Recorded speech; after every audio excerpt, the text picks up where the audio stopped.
নমস্কার, আপনারা শুনছেন বাণী ও কথা। আজকের এই পর্বে শ্রী শ্রী মায়ের একটি কথা নিয়ে আমরা উপস্থিত হয়েছি। বিশ্বাস সম্বন্ধে মা বলতেন, বিশ্বাস কি সোজা কথা বাবা?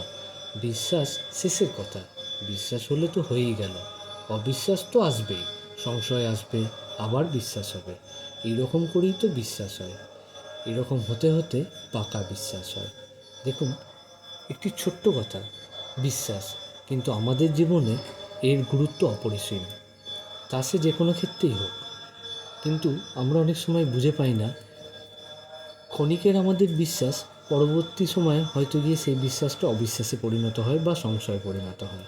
কিন্তু মা কি সুন্দরভাবে বুঝিয়ে দিলেন, বিশ্বাস আসবে, তাতে সংশয় আসবে, অবিশ্বাস আসবে, এইরকম করতে করতে সেটা পাকা বিশ্বাসে পরিণত হয়, তাই না?